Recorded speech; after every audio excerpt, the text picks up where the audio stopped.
Hi friends, என்னோடய ஸ்டைலில் கோவக்காய் வறுவல் ரொம்ப கிறிஸ்பியாக எப்படி பண்ணலாங்கிறத பார்க்கலாம் வாங்க. ஃபஸ்ட்டு கோவக்காவை நல்லா க்ளீன் பண்ணி வச்சுக்கணும். க்ளீன் பண்ண கோவக்காவை நான் கட் பண்ணுற மாதிரி நீட்டமாக கட் பண்ணி வச்சுக்கணும். ஷார்ட்டாக இருந்துச்சுன்னா நீட்டமாக கட் பண்ணிக்கலாம், கொஞ்சம் லாங்காக இருந்துச்சுன்னா சென்டரில் ஒரு கட் பண்ணிக்கலாம். அடுத்து கடாயில் கட் பண்ண கோவக்காவை போட்டு அதுக்கு மேலே நல்லெண்ணெய் விட்டு 2 கிளறி லிட்டை போட்டு மூடி வச்சிடணும். மூடி வச்சு ஒரு 10 நிமிஷம் கழித்து எடுத்து பார்த்தா ஹாஃப் பாயில் வந்திருக்கும்.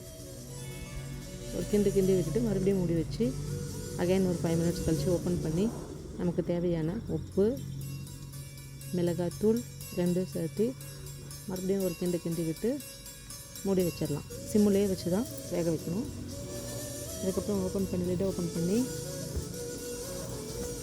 கிளறி விட்டுட்டு நிலக்கடலையை பல்ஸ் மோடில் விட்டு குறப்பாக அரைச்சி அதில் கொட்டி கிளறி விட்டோம்னா ரொம்ப கிறிஸ்பியான கோவக்காய் வறுவல் ரெடி.